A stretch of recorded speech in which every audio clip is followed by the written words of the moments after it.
Hey guys, welcome back to Father and Son Investing. It's just about 3 in the morning. I finished work a little bit ago, but I wanted to talk about Matterport and their fourth quarter earnings report as well as their fiscal year 2021 report. Both of them were combined on February 16th, and we're just going to talk about that quickly. I'm not going to go through all the numbers because you can look through all of that yourself. We're going to talk about what happened with the report by the CEO, RJ Pittman, as well as some of the questions that occurred after the formal report period. All right, so just some of the highlights from the report. Total subscribers up 98% year over year. Of course, some of those are paid and many of those are not paid subscribers. Subscription revenue, though, was up 47% year over year. That's important because subscription is annual recurring revenue. That's better for them than their license model, where somebody buys a license for the software and then they just have that license. In this case, Matterport's going to be able to generate revenue from this year after year. So this is good that this subscription revenue is up 47%. Of course, they acquired Enview.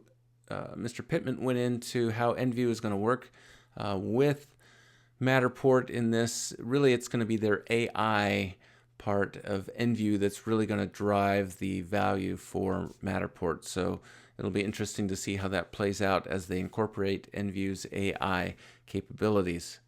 We previously talked about some of the things here, like the AWS Marketplace access for Matterport there, and of course the warrants raising a bunch of money. This little device over here that we can see, it's called Axis, A-X-I-S.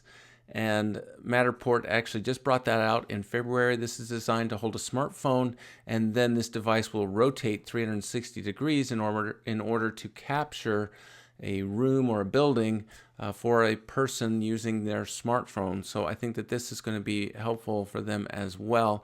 In fact, Mr. Pittman talked about having a little package put together that will become available in April.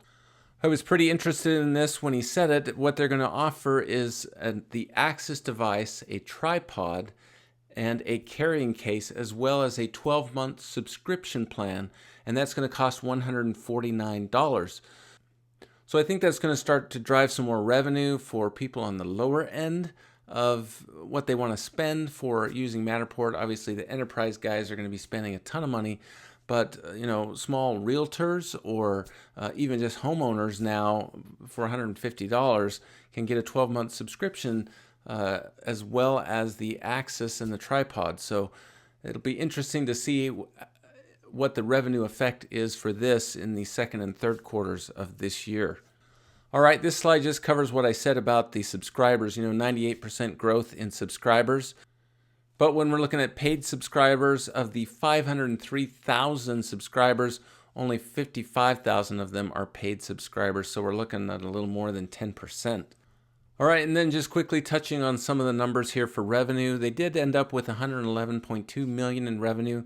That's pretty good considering, what was going on with them in the third and fourth quarters when it came to supply chain issues. That was a almost 30% growth in total revenue. And then as far as the losses went for 2021, pretty big this year. We're looking at $338 million compared to $14 million last year.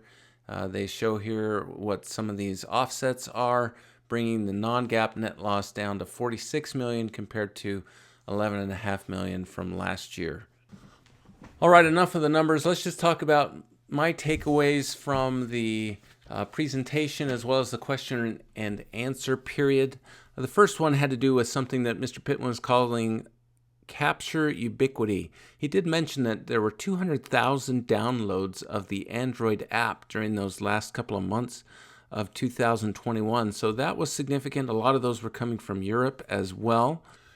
He also talked about ecosystem expansion. They have 150 partners right now that they are integrating their software with the other capabilities of their partners. So I thought that was one of the takeaways from this particular presentation, is that Matterport is integrating itself with multiple other companies. I think that is a plus there because those companies then also become integrated with Matterport. And when it comes to, is it easier to just continue to work with Matterport versus working with a new company? I think the answer to that is it's going to be easier to continue to work with Matterport. They addressed the supply chain issues that happened, of course, in the third and fourth quarter last year in regards to the camera, the device that Matterport sells. And they essentially said that they expect the supply chain issues to continue throughout the whole year for 2022. Now, Matterport tried to get around that by coming up with some workarounds in terms of the components for the camera. Of course, every other company out there who has high-tech stuff is competing for similar components. Matterport did manage to work some of that at increased expense, but they didn't add that expense to the camera. They were selling the camera then really kind of at a loss to people. Somebody had asked a question in terms of how long did it take to recover, though, the profit from that loss, and it's about 4 months is what the answer was. So they're selling cameras at a loss, but recouping that within 4 months, and then after that, the customer has gotten used to the camera and is using Matterport's software. So overall, that ends up being a win. When it came to that annual recurring revenue, somebody had asked a question about what they expected by the end of the year. They're expecting a run rate of $100 million by the end of the year. So that is encouraging. The other takeaway that I got out of this presentation today is that Matterport is continuing to advance their capabilities by integrating with other people. Somebody had asked a question about being able to convert to a BIM file, BIM file. That is something that companies will use when they're doing construction, and Matterport indicated that what previously took about a month to convert to a BIM file now oftentimes can be done within a day, or for larger projects within 2 to 3 days. So they have drastically reduced the amount of time that it takes to do that, which is only going to drive Matterport's business forward more. And pleased, happy customers are going to continue to generate more business for Matterport. Now we're going to wrap this up by just talking about a few more numbers, particularly what happened to the stock price after the quarterly report. Well, the stock price just plummeted. It got all the way down to $6.50 about halfway through, or 3/4 of the way through the presentation. It did manage to recover a bit after that. Well, why was the stock price going down so much?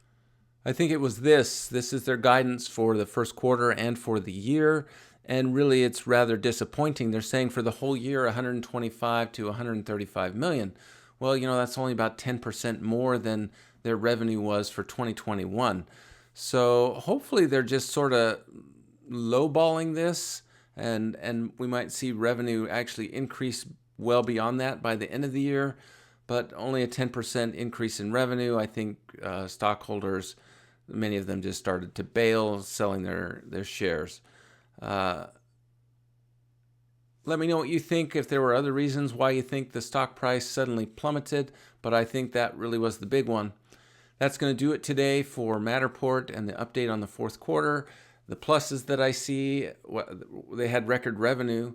They managed to get some significant increases in revenue, both on the subscription end and total revenue compared to 2020. And I'm interested to see how this Axis package, the $149 package with the tripod and the 12-month subscription, plays out. And the big negative out of this report was the rather discouraging guidance for the quarter and for the year. Share this information with a young person in your life. Make investing a family affair. Share this information with other Matterport investors that you know of. Please give us a thumbs up if any of this was helpful for you, and give us a thumbs up even if it wasn't helpful for you. Until next time, enjoy your investing.